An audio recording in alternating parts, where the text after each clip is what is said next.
자, 금요 칼럼 시작하겠습니다. 지금 내년 총선에 문정권이 전력을 집중하고 있습니다.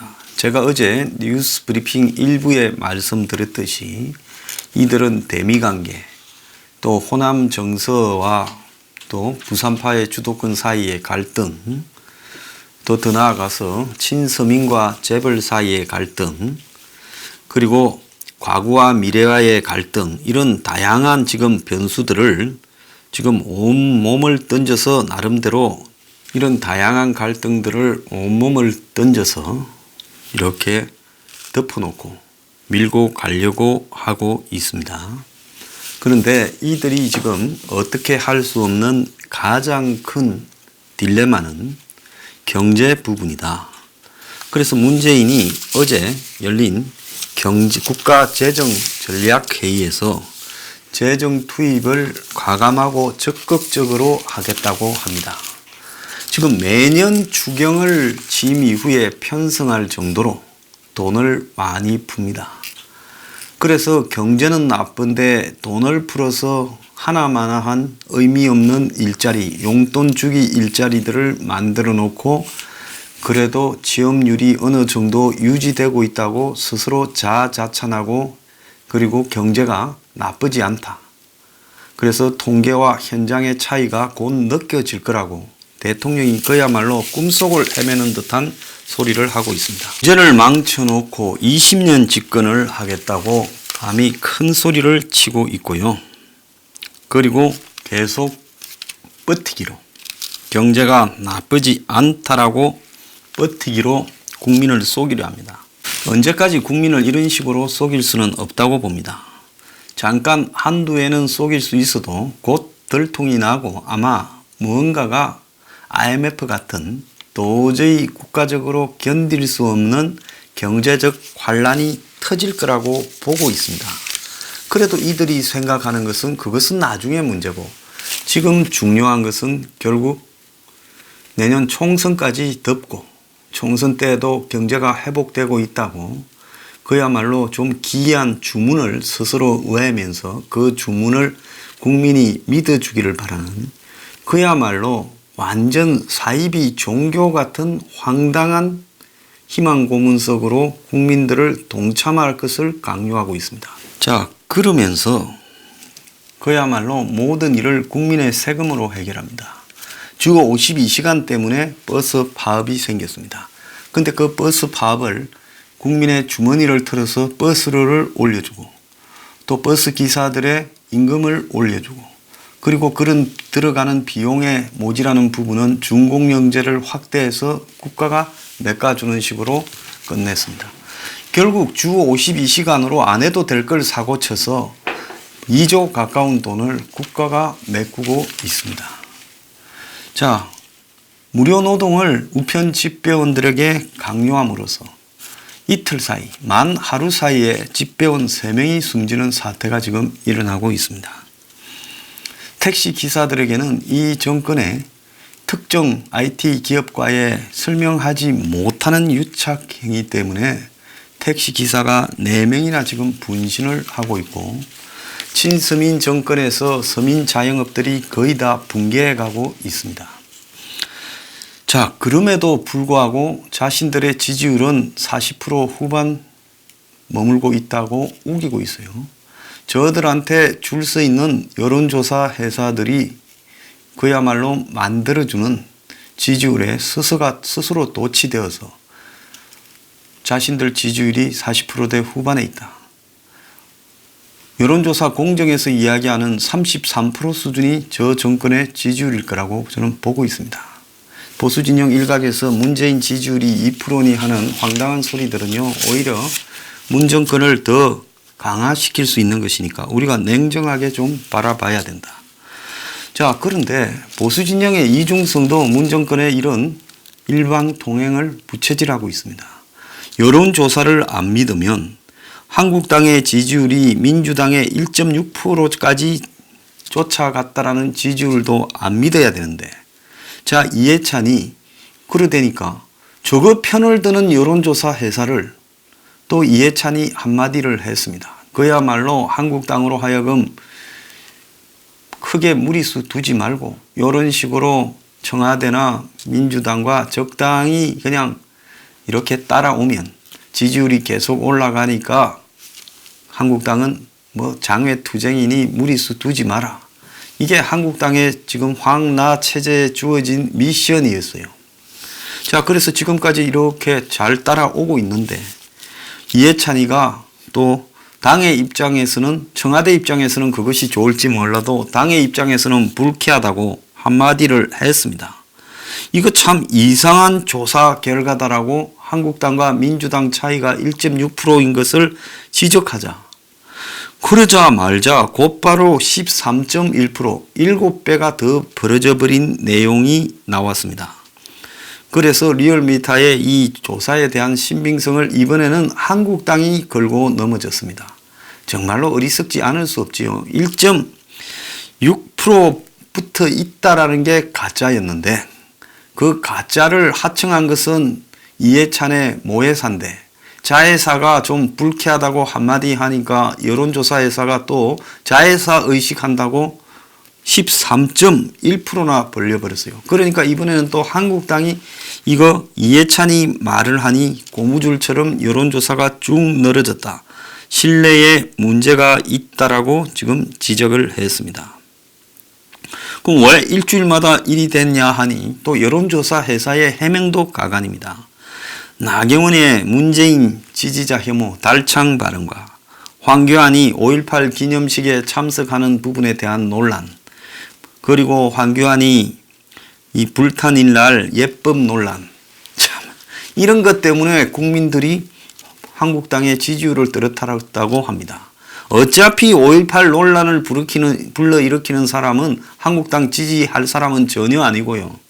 그 다음에 황교안이 부처님 오신 날 예법이 뭐 문제가 있으니 없으니 이런 문제는 대부분의 국민들은 큰 관심을 갖지도 않고 있고 나경원의 달창 논란도 진영 간의 싸움에 불과합니다. 그러니까 나경원이가 이 여론조사를 신뢰할 수 없다고 말을 하니까 민주당 지지율이 8개월 만에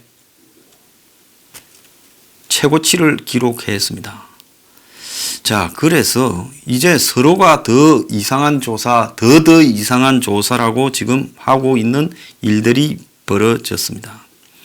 자, 그런데 실제 리얼미터 조사 결과를 들여다보면 납득하기 어려운 점이 많지 않다라고 이야기를 하고 있는데요. 리얼미터 여론조사 내용을 들여다보면 납득하기 어려운 점이 있다고들 합니다. 오늘 아침에 중앙일보 보도를 보면 민주당, 한국당의 지지율이 13.1%, 즉 민주당은 43.3, 한국당은 30.1을 기록한 이 조사 내용에 보면 53%가 문재인을 찍은 사람이라는 겁니다. 정확하게 말하면 리얼미터의 원자료를 분석한 결과 응답자가 1,502명인데 그 중에 문재인을 찍었다라는 사람이 800명, 53.3%였다는 겁니다.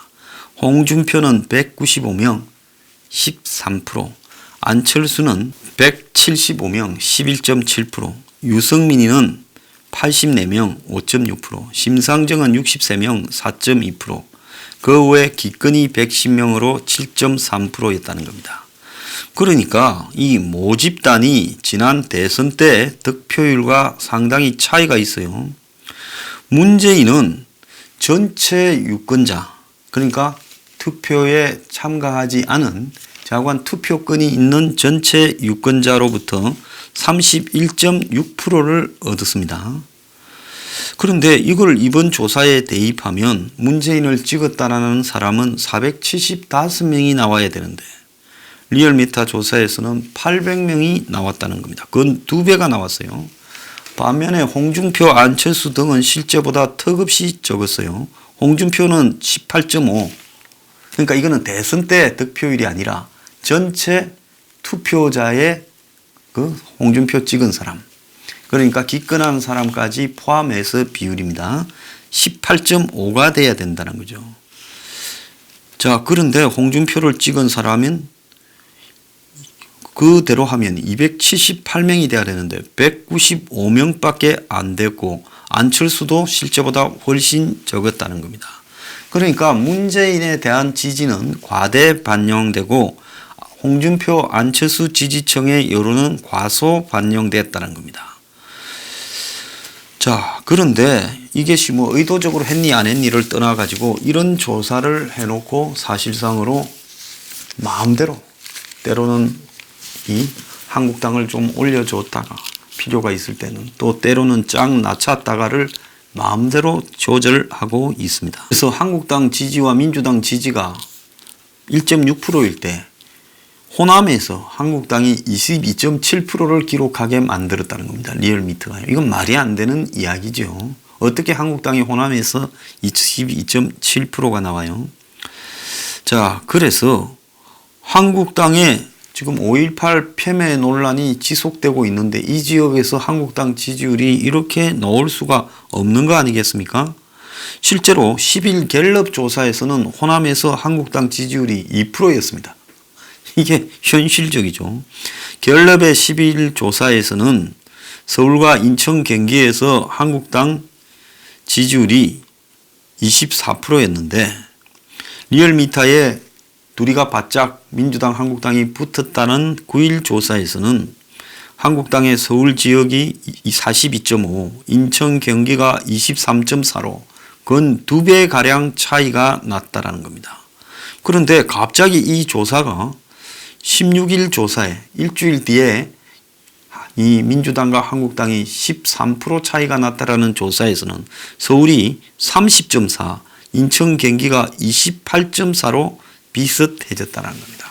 그러니까 이렇게 보면 결국 이런 여론조사라는 것이 얼마나 엉터리인가를 지금 알려주는 거죠. 자, 근데 우리가 내년에 이 총선을 이 엉터리 여론조사로 치를 수밖에 없다라는 겁니다. 여론조사가 실제로 국민들로 하여금 여론이 돼버리는 형태로 만들어가고 있다는 거예요. 자, 이런 부분과 관련해서 또 하나의 흐름을 장난치려고 하는 부분은 임종석이 종로에 출마하겠다고 사실상 선언을 했습니다. 알박기를 미리 해버린 거예요. 정세균이가 있음에도 불구하고 어제 제가 번개 뉴핑에서 이야기 좀 했죠. 본인이 나가겠다라는데도 국회의장 한 사람이 나가겠다고 하는데도 만나서 형님 저 좀 나갈게요 해버렸습니다. 이건 뭔가 하면 황교안이 종로에 나갈까 봐 임종석이가 미리 알박기를 하고 그래서 황교안하고 나하고 한번 붙자. 주사파와 공안검사가 한번 붙자. 그래서 여기 이기는 사람이 정당성이 있다. 임종석은 황교안을 꺾음으로써 주사파 친북의 한마디로 국민적 인정을 받으려고 지금 장난을 치고 있습니다. 정말 기가 찬 일이 아닐 수 없습니다. 어제 검찰총장이 이렇게 양복 옷도리를 벗어가지고 막 흔들었습니다. 그래서 양복을 보지 말고 흔드는 손을 봐라고 이야기를 했어요. 그것도 비겁하게 사진기자 있을 때 하지 사진기자 퇴장한 뒤에 했다는 겁니다. 자, 그 정도로 지금 검찰을 정권이 총선을 앞두고 이렇게 해체해 가려고 합니다. 최근에 어제죠. 삼바 압수수색 조사 구속 등에 이어 어제는 삼성을 전자 몸통을 덮쳤습니다. 그럼 뭘 의미하는가 하면 내년 총선을 겨냥해서 삼성으로부터 대어를 끊지겠다라는 그런 의미라고 저는 보고 있습니다. 그래서 이 정권은 지금 검경 수사권 조정, 공수처 설치 등을 총선을 앞두고 왜 발표해서 검찰과 경찰을 긴장시켜서 서로가 경쟁적으로 과거에 박근혜 정권, 이명박 정권의 기존 보수의 비리를, 약점을 찾아내도록 부추기고 있습니다. 아마 지금부터 내년 총선까지 어마어마한 형태의 보수 진영 전체에 대한 조사가 진행될 거라고 보고 있습니다. 한쪽으로서는 검경이 살아남기 위해서 이런 식으로 보수 진영을 트는 가운데 총선이 공포정치하에서 진행될 거라고 봅니다. 그래서 저는 한국당의 과연 황교안, 나경원 체제가 오래 버틸 수 있겠는가에 대해서 지극히 의문을 가지고 있습니다. 자, 이런 상황 속에서 문재인 정권은 대통령부터 시작해서 당은 아예 양정철이를 꼽아놓고, 양정철이야말로 과거 노무현 정권의 궤별서이자 문재인 정권의 창업 공신입니다. 그야말로 분열을 통해서, 정오를 통해서, 또 정치적 기술을 통해서 어떻게 선거에 이겨야 되는가, 이런 부분에만 아주 그냥 나름 자기들끼리는 빠꼼하다고 평가하는 친구입니다. 자, 이런 사람을 당에 꼽아놓고 이해찬이는 이제 껍데기가 돼버렸어요. 이해찬이 공천에 영향력을 미칠 수 있는 부분은 거의 없고, 아마 양정철이가 청와대 지시를 받고 공천에 전부 개입할 거라고 보고 있고, 조국이 있는 민정수석실에서 총선까지의 공천에, 그리고 야당의 지금 붕괴에 큰 역할을 할 거라고 보고 있습니다. 그래서 문 정권의 핵심들로, 그야말로 문 정권의 충성을 바치는 홍위병과 친이대로 민주당을 물갈이하고, 그러면서 그것이 새로운 흐름이라면서 낡은 냉전 기득권 보수라고 한국당을 규정짓고, 그걸 갖다가 입증시키기 위해서 한국당 주변에서 엄청난 비리와 부패 이런 것들을 끄집어내려고 할 겁니다. 작년, 재작년에 있었던 적폐청산은 이명박 박근혜 전 대통령의 행정부에 있었던 부분 일부고요. 이 자들은 이제 한국당에 있는 사람들을 겨냥해서 부정과 비리 부패를 지금부터 파헤치면서 자신들은 이 3선, 4선, 5선, 6선 한 오래된 지금 여권의 중진들을 물갈이해서 새로운 물을 이렇게 마치 갖다 댄 것처럼 포장을 하려고 할 겁니다. 온 국민이 엄청나게 비난하고 비판을 해도 지금 검찰이나 경찰의 뻔뻔한 편향성과 사법부의 봐주기는 지속될 것이고, 자, 경제가 이렇게 망가져도 문재인이 거의 꿈에 젖은 듯 홀린 듯이 경제가 좋다라고 장밋빛 발언을 하니까 문을 믿는 사람들은 그냥 피리 부는 사나이한테 이렇게 홀려서 끌려간 유럽 동화에 나오는 그런 아이들처럼 그냥 문이 부는 피리에 따라서 홀려서 끌려가고 있는 현상이 벌어지고 있습니다. 지금 문의 지지율은요, 최근 몇 달 사이에 한 5% 올라갔습니다. 실질적으로요. 공정에서, 여론조사 공정에서 보면 28에서 33 정도까지 올라갔어요. 자, 우리가 문을 바라볼 때 문 지지자 없다, 5%도 안 된다, 10%도 안 된다라는 이런 관점을 버려야 문을 제대로 분석할 수 있는 겁니다. 제가 볼 때 호남 아직까지 전적으로 문을 지지합니다. 민노총 참여연대 촛불 세력부터 시작해서 정교조, 이런 좌파 진영이라고 부를 수 있는 세력들은 여전히 문을 지지하고 있습니다. 오히려 더 강경하게 지지하고 있어요. 자, 이렇게 보자 하면 문 지지가 33%가 되고도 남지요. 그러지 않겠습니까? 민노총과 그 가족, 좌파와 그 가족, 통진당 세력, 정의당 세력 다 합치면 문 지지가 33% 나오지요. 호남까지 합치면요. 그런데 그걸 5%니 10%니 2%니 하는 사람들이 좀 비정상적으로 판단하는 사람들이죠. 한국 국민 전체에서 호남이 차지하는 인구 비중이 수도권까지 하면 몇 프로겠습니까? 호남만 해도 제가 볼 때 25%에 근접할 거라고 보고 있습니다. 그렇기 때문에 이 부분에서 충분히 33이 나올 수 있다는 거예요. 자, 그래서 이런 상황에서 지금 한국당은 내주에 원내 복귀할 것인지 나경원이가 지금 협상을 한다고 합니다. 내주에 가는 것은 확실하지 않지만은 곧 원내 복귀를 하겠다고 여야 3당의 원내대표가 물밑 협상에 시동을 걸었다라고 지금 보도가 나오고 있습니다. 자, 오신환이 바른미래당의 원내대표가 되었고, 나경원이, 그리고 이인영이가, 지금 이인영이가 나경원이한테 짜장면 얻어먹었다고 해요. 밥 잘 사주는 예쁜 누나가 짜장면 사줬다고 합니다. 자, 한국당은 지금 밖으로 기어 나갔는지 안 나갔는지 그것도 애매하지만은 20일도 안 돼서 아무것도 얻지 못했는데 또 들어간다는 겁니다. 이거는 지난 1월 말에 조혜주 선관위 상임위원 문제 때문에 기어 나와가지고 한 40일을 밖에서 밤 늦게 먹기 운동 하더니만 또 아무것도 한 것 없이 황교안이 당 대표되고 3월 초에 기어 들어간 것과 똑같은 짓거리를 반복하고 있다는 거예요. 네, 장담하는데 한국당에 폭탄 터집니다. 멀지 않아요. 자, 문은 그런 방식 외에는 정치를 배운 게 없는 사람이에요. 문과 조국, 양정철 이런 류의 사람들은 이기기 위해서 수단과 방법을 가리지 않고 더티 게임을 할 수 있는 사람이에요.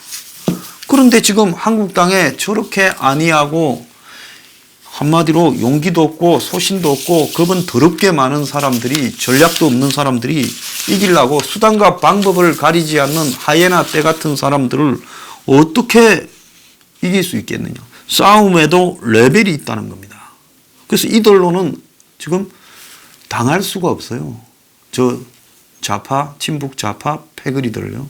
거기다가 마지막에 히든 카드가 진짜 죽을 것 같으면 김정은이 끌어들여서 핵 리스트 제출하면서 3차 미북회담 하자, 원하는 대로 해줄게 쇼를 할 가능성이 총선을 앞두고 매우 큽니다. 그래서 김정은이가 12월 달까지 미국이 배느라 우리는 안 나선다고 하는 거예요.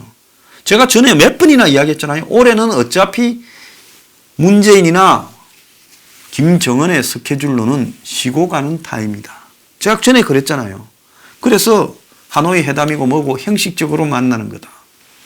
그래서 북한은 계속 도발을 하고 겁을 주다가 내년 초에 극적으로 선회하고 미북 회담을 이렇게 할 것이다. 자, 그것이 만약에 총선을 앞두고 떨어져서 이제 휴전선도 철폐하니 유엔사도 해체하니 하고 발표하고 지랄을 하면 선거가 되겠냐는 겁니다. 솔직히 한국당 패거리들보다 지금도 이 좌파 패거리가 숫자가 일이 많아도 더 많을 거라 보여요. 뭘 믿고 저 짓을 하고 있는가? 이제 유일하게 믿을 수 있는 것은 정권이 경제적으로 IMF 같은 것들이 지금 이란 위기니 미중 무역 전쟁이니 이런 것들 때문에 갑자기 그냥 국제 경제 환경이 급격하게 바뀌어서 이제 조작으로 버틸 수 없는 터져버리는 상황이 오는 것만이 유일하게 한국당의 구세주일 거다. 제가 이런 비관적인 이야기를 하면 듣기 싫겠지만은 이런 가정하에서 이기려면 어떤 필사적인 사적생의 카드를 던져야 되겠는가? 이것이 지금 유일하게 할 수 있는 지금 시도이다라는 겁니다. 아니면 희망 없어요. 자, 이제 마지막 카드가 필요할 타임입니다.